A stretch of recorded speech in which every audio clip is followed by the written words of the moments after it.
নেতাজি সুভাষচন্দ্র এমন একটা ব্যক্তিত্ব, এমন একটা জাতীয়তাবাদ, সেটা সারা আমাদের বাংলা কেন তথা দেশ সারা বিশ্ব সম্মান করে। সেই নেতাজি সুভাষচন্দ্র বসুকে যে অসম্মান করা হচ্ছে, আমরা বাঙালি হই কি ভারতীয় হই, আমরা এই জিনিসটা মেনে নিতে পারবো না। বিজেপি পুরোটাই জুমলা পার্টি, জুমলাবাজ পার্টি, ঠিক আছে। এবং পাবলিক যেহেতু ঘুরতে শুরু করেছে, ওদের একটা ভয় এসে গেছে, ঠিক আছে। সেই ভয়ে, সেই আতঙ্কে আজকে এই ঘটনাটা ঘটিয়েছে। মানে মমতা ব্যানার্জিকে যাতে মেরে ফেলা হয়, ওরা সেই টেন্ডেন্সিতেই ছিল যে মমতা ব্যানার্জিকে যাতে আজীবনের মতো শেষ করে দেওয়া হয়। অ্যাকচুয়ালি বিজেপি বিরোধী কাউকে রাখতে চায় না। আমাদের পশ্চিমবঙ্গে এই জিনিস কোনোদিনও ছিল না। বিগত দিনে আমরা সিপিএমের শাসন দেখেছিলাম, তখন আমরা যখন বিরোধীতে ছিলাম।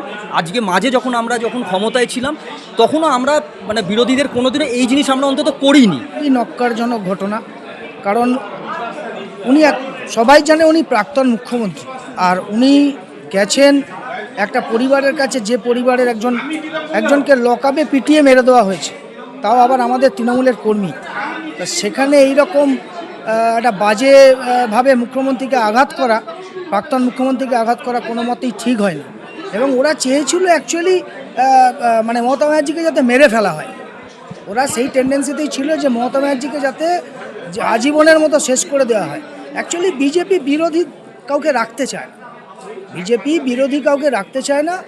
আর অ্যাকচুয়ালি মানুষ বুঝে গেছে যে বিজেপি পুরোটাই যা বলে এসছে, ভোটের আগে, ইলেকশনের আগে যা বলে এসছে, যা প্রতিশ্রুতি দিয়ে এসছে, সেটা আপনি কি বলে অন্নপূর্ণা ভাণ্ডার বলুন, আর মহিলাদের বাসে ফ্রি বলুন, বা রেশন বলুন, বা 450 টাকার গ্যাস বলুন, যা বলে এসছে সবটাই গ্যাস বেলুনের মতো ফুস হয়ে উড়ে চলে গেছে, ঠিক আছে।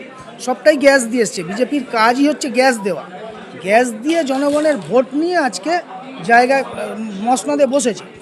তো এবার সবাই মোটামুটি বুঝে গেছে, পাবলিকও ঘুরতে শুরু করে দিয়েছে, যে পাবলিকও ওদের ওপরে খুব বিতৃষ্ণা এসে গেছে যে বিজেপি পুরোটাই জুমলা পার্টি, জুমলাবাজ পার্টি, ঠিক আছে। এবং পাবলিক যেহেতু ঘুরতে শুরু করেছে, ওদের একটা ভয় এসে গেছে, ঠিক আছে।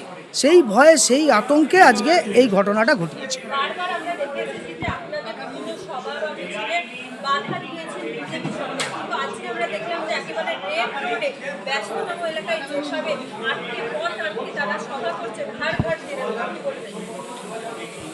এটা একটা হাস্যকর হয়ে গেছে, জানেন তো।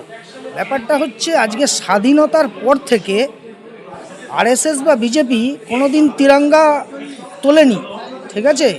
তো আজকে এটা সম্পূর্ণ লোক দেখানো, টোটালটাই পলিটিক্স, ঠিক আছে। টিকে থাকার জন্য আজকে হর ঘর তিরঙ্গা। এতদিন স্বাধীনতার পর থেকে কোথায় ছিল হর ঘর তিরঙ্গা? প্রাক্তন মুখ্যমন্ত্রী, আপনারা সবাই জানেন, রাজ্যে 15 বছর শাসনে ছিলেন।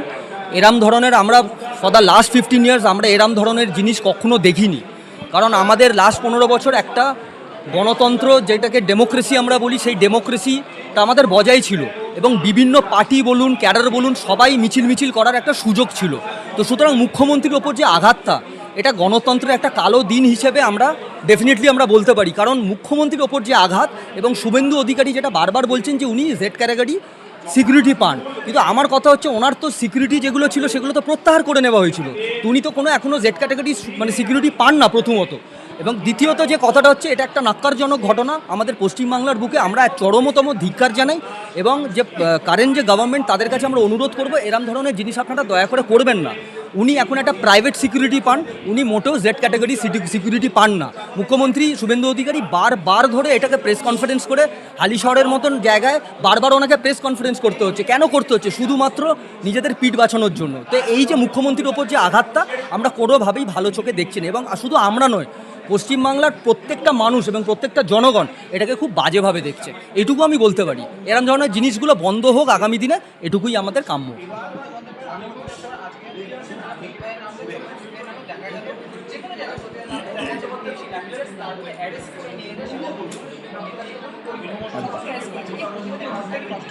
অ্যাবসলিউটলি আমাদের পশ্চিমবঙ্গে এই জিনিস কোনোদিনও ছিল না। বিগত দিনে আমরা সিপিএমের শাসন দেখেছিলাম, তখন আমরা যখন বিরোধীতে ছিলাম।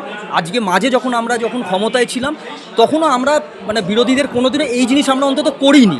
হ্যাঁ, কিছু কিছু ঘটনা ঘটে, সেগুলোর পারমিশন সবসময় পাওয়া যায় না, যার জন্য শুভেন্দু অধিকারী বারবার বলেন যে হ্যাঁ আমাদের 100 বার ধরে হাইকোর্ট থেকে আসতে হয়েছে। তো ঠিক আছে, there is a procedure for this, কিন্তু কথাটা হচ্ছে এরম ধরনের জিনিস যারা আমাদের যে আক্ষেপ জনগণকে যদি জানাতে না পারি, যদি বিরোধী শূন্যই করে দেওয়া হয়, তো সেই জিনিসটা আমাদের পশ্চিমবঙ্গে ছিল না, এটা কাম্য নয়। একদমই না, এটা জনরোষের নাম দেওয়া হচ্ছে। এটা আমি সম্পূর্ণভাবে বলতে পারি এটা বিজেপির একটা প্রি প্ল্যান্ড একটা ঘটনা ছিল। কেন প্রি প্ল্যান্ড ঘটনা ছিল? কোনো পতাকা ছিল না। আপনারা যদি মিছিলে দেখেন অমুক করেন, এবং বিজেপি বিধায়ক যিনি ছিলেন, নামটা আমার এই মুহূর্তে মনে নেই, উনি শুভেন্দু অধিকারীর পাশে সব সময় কনস্ট্যান্টলি দাঁড়িয়ে রয়েছেন। আমি সাংবাদিকদের কাছে প্রশ্ন করতে চাই, ঠিক 24 ঘন্টা বা 12 ঘন্টা আগে ওই বিজেপি বিধায়ক যিনি হালি শহরে উনি ছিলেন, উনি একটা ভিডিওয়ে প্রকাশ্যে বলেছেন যে 3rd ডিগ্রি টর্চার করে এদেরকে সম্মুখে জনগণের সামনে আনা উচিত। এই কথাটা উনি বলেছেন। এই কথার ভিত্তিতে উনি কি করে শুভেন্দু অধিকারীর পাশে দাঁড়িয়ে থেকে এই কথাগুলো বলতে পারেন? আমাদের একটা চরম ধিক্কার জানাচ্ছি আমরা। এই জিনিস ছিল না, হতে পারে না। অ্যাবসলিউটলি।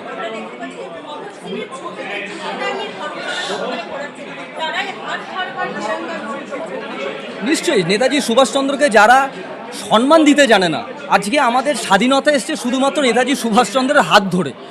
আজকে শ্যামাপ্রসাদকে ডেফিনেটলি আমরা সম্মান করি, কিন্তু আমরা কখনো তাদেরকে ক্লাসিফিকেশন বা কোনো ক্যাটাগরাইজেশন করছি না। সবাই যে যার জায়গায় সবাই সম্মানিত, কিন্তু নেতাজি সুভাষচন্দ্র এমন একটা ব্যক্তিত্ব, এমন একটা জাতীয়তাবাদ, সেটা সারা আমাদের বাংলা কেন তথা দেশ সারা বিশ্ব সম্মান করে।